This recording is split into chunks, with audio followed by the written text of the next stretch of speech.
The last thing you hear is not the jeering crowd or the somber prayer of the priest. It is the simple, chilling sound of a metal pin sliding into place. A click, a final, metallic punctuation mark at the end of a human life. Before the pain begins, there's a moment of profound, terrible silence. In that silence, the mind races. It doesn't contemplate God or the afterlife. It thinks of the sun on a warm afternoon, the taste of fresh bread, the feeling of a loved one's hand. It thinks of everything it is about to lose.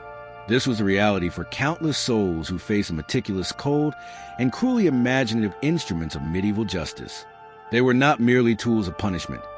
They were instruments of despair, designed to dismantle a person piece by piece, to make them pray not for salvation, but for an ending. Any ending. The stories of these devices are etched into the darkest corners of our history. If you find value in exploring these real, unfiltered events of the past and understanding the human stories behind them, consider subscribing and joining our community of historical inquiry. We bring these moments to life, not for shock, but for profound lessons they hold. The cold of the stone floor is the first torment. It seeps through the thin wool of your tunic, a damp, persistent chill that promises a deeper cold to come. They do not drag you to a towering wooden frame or a blood-soaked table. The instrument they bring into the flickering torchlight is something else entirely, something low and strangely intimate. It is not the rack, built to stretch a man until he is torn apart. This is its dark opposite, a hinged A-frame of cold, unforgiving iron. Some whisper its name in the prison yards. The Scavenger's daughter. It looks deceptively simple, a cruel geometry designed not to pull, but to compress, to fold a human being into a space they were never meant to occupy. The guards, their faces impassive and shadowed, force you to your knees. They guide you into its metallic embrace, positioning your head between your knees, wrapping your arms around the outside of your folded legs. You are being forced into a parody of the womb, a return to a primal shape that now promises only extinction. The iron is cold against your skin. A chain is looped around your ankles, another around your wrists, and a final, heavy bar is lowered across the back of your neck. There is a moment, just a breath, before the pressure begins. And in that moment, the world shrinks to the smell of rust and the sound of your own frantic heart. Then the tightening begins. It is not a sudden violence, but a slow, deliberate turning of a screw, a groaning of metal that echoes the groan building in your own throat. The bar across your neck presses down, forcing your spine into an impossible curve. At the same time, the chains around your wrists and ankles pull taut, draw your limbs tighter into the suffocating knot. Your chest is the first to truly protest. Pinned against your own thighs, your lungs have no room to expand. Each breath becomes a desperate, shallow gasp for air that isn't there. A fire ignites in your diaphragm. Your vision begins to swim, the torchlight blurring into a hazy orange smear. It is a unique and terrifying form of drowning, happening on dry land, within the cage of your own body. You can feel the immense pressure building in your head, a throbbing that seems to count every beat of your heart.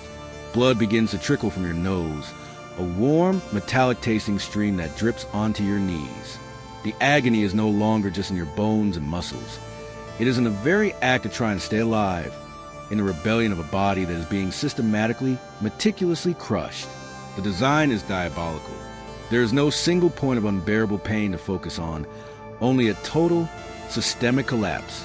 The transition from the dungeon's damp blackness is a violence all its own. You are not led to a quiet corner to be broken in private, but are thrust into the blinding glare of the market square.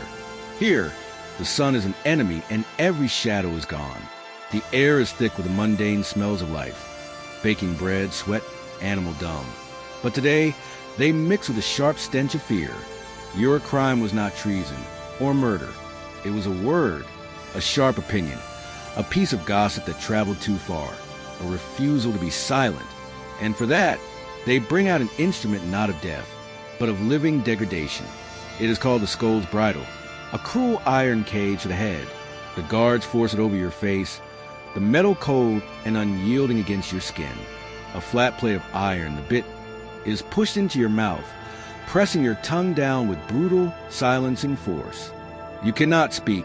You cannot cry out. You can barely swallow. The pain is a dull, constant ache. But it is nothing compared to the true punishment, which is just beginning. They lead you to the center of the square, to the market cross, and chain you there.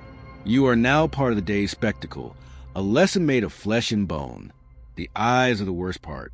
At first, they are furtive glances from shoppers who pretend not to see. But soon, curiosity overcomes decorum. They gather, faces you have known your whole life. The baker, the weaver, your own neighbor, stare with a mixture of pious scorn and morbid fascination. You search the crowd for a flicker of sympathy, a single kind gaze, but find none. To show you pity would be to associate with your crime. Your neighbor, whose child you helped deliver, meets your desperate gaze for a second before quickly turning away. Her face a mask of stern disapproval. Children point, their innocent cruelty a sharp, unblunted knife. Laughter rings out, a cruel, distorted echo inside the iron cage. Someone spits, the warm spittle landing on your cheek, a violation more profound than any blow. Then, something soft and rotten splatters against the iron bars near your eye, its foul smell filling your nostrils. You are no longer a woman, a mother, a neighbor. You have been reduced to a thing, an object of public lesson, a silent scarecrow meant to terrify others into conformity. This is not a punishment to be endured in a day. It is a brand seared upon your soul, a public stripping of identity that you will carry long after Bridle is removed. Before the sun touches the highest tower, his work begins. To the town, he is a specter, a man living in the shadow of the gallows. But here, in the cold stone room beneath the courthouse, he is a master in his workshop. His hands, callous and thick, know the grain of this oak frame better than they know a prayer. This is the rack. To others, it is a nightmare given form. To him, it is a machine, and a machine must be maintained. A drop of tallow on the gear, a slow turn of the crank to work it in. The sound is a low groan, a familiar complaint from the old wood and iron. He runs a thick finger along the ropes, feeling for any fraying, any weakness that might cause him to snap prematurely. A snap rope is poor craftsmanship. It could grant a mercy that has not been earned, or worse, botch the confession. He is not a monster. He is a specialist in the mechanics of anatomy. A carpenter knows how wood will split. A butcher knows the joints of a pig. He knows the breaking points of a man. He does not think of guilt or innocence. Such matters are for the magistrates and the priests, men who trade in words and souls. His trade is in sinew and bone. The shuffle of boots on stone and the jangle of chains announce their arrival. He looks not at the man's face, not into the wild terror in his eyes, but at his shoulders, his hips. He assesses the body like a cooper gauging the staves of a barrel. This one is well built. The muscles are dense. It will take time. It will require patience. The guards are rough, shoving the condemned man onto the frame. The craftsman's touch, by contrast, is firm and impersonal as he fastens the leather cuffs around a man's wrists and ankles. He can smell the sweat of pure animal fear, a sharp, acidic scent that always hangs in this room. The prisoner mutters a plea, a name, a wife, a god. It doesn't matter. The craftsman ignores it. He is focused on the tension of the ropes, the smooth glide of the pulleys. He is an artist of a terrible sort, preparing his medium. When all is secure, he stands back, his work laid out before him. The man is now part of the machine. He places his hands on the wooden handles of the crank and waits for the signal. It is a comforting illusion to see these devices as the work of madmen, as relics of an age lost to reason. But to dismiss this era as simply barbaric is to miss the terrifying point. The cruelty was not random, it was a system. It was a physical expression of a worldview built on two unshakable pillars, the absolute power of God and the divine right of the king. To challenge one was to challenge the other. In this world, a crime was not merely a transgression against a fellow man or the state. It was a tear in the sacred fabric of the universe. It was a sin that invited chaos, and chaos had to be met with an overwhelming, unforgettable display of order. The spectacle of punishment was therefore a form of public liturgy, a sermon written in blood and bone. The suffering of the condemned was meant to be a visceral reminder to all who watched. This is the consequence of stepping outside the divine plan. This is the power that holds the world together. The pain was not the point. The message was. And for the message to be heard, the pain had to be absolute. This logic extended to the very nature of truth itself. In an era that believed the devil could grant a sinner the strength to lie, pain was seen as a divine solvent. It was thought that under sufficient agony, the body's frail deceptions would dissolve and the soul, in its desperation, would finally speak the truth. A confession extracted on a rack was not considered a coerced lie. It was a victory for God. The torturer, in this grim calculus, became an instrument of salvation, breaking the physical vessel to save the eternal spirit from damnation. The body was temporary, corruptible, and ultimately disposable. The soul was everything. Therefore, to inflict unimaginable pain upon the flesh to purify the soul for its journey to the afterlife was not just justifiable. To some, it was an act of mercy. Each device was a tool in the spiritual war. The heretic's tongue, which spoke blasphemy, was silenced or pierced. The traitor's body, which betrayed the king's divine trust, was publicly and systematically unmade on the breaking wheel. The cruelty was a carefully calibrated equation, a terrible but rational response to the threat of eternal damnation. There is a final chamber, one that exists not in a medieval castle, but in the architecture of our own imagination. It is a place of shadows and whispered legends, and at its heart stands a figure of terrible renown, the Iron Maiden. We all know its form, an upright human-shaped sarcophagus, often with a serene, womanly face carved into its door. Inside are fours of iron spikes, positioned not to kill instantly, but to pierce vital organs in a slow, suffocating embrace. It is the perfect theatrical embodiment of medieval cruelty. But this horrifying queen of the dungeon is a ghost, a chilling fabrication.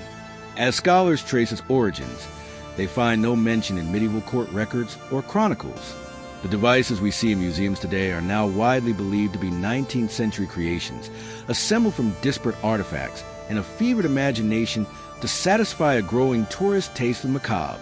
The truth is, the Iron Maiden seems to have been born not in an age of faith and feudalism, but in an age of romanticism and sensationalism. And this discovery presents a deeply unsettling question. Why? Why invent such a horror when the historical reality of the breaking wheel, the rack, and the scavenger's daughter was already so profoundly terrible? The answer, perhaps, lies in our need for a villain we can understand. The Iron Maiden offers a simple, theatrical monster.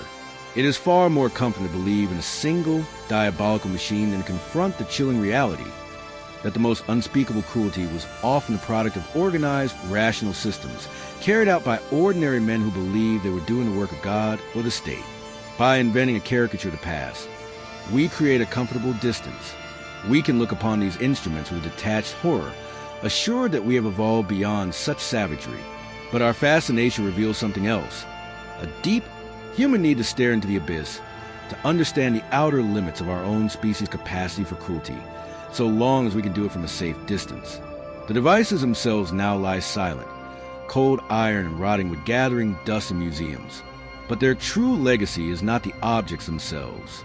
It is a chilling logic they represented, the belief that power perfected through pain, that fear is the ultimate foundation of order, and that a human body can be unmade to prove a point. And that is an idea that has not rusted away. It has simply changed its shape. The iron is gone, but the echoes of what was built for remain, a quiet, persistent whisper in the darker parts of our world, reminding us of the terrible creativity that awakens when humanity seeks to make a hell for its own kind.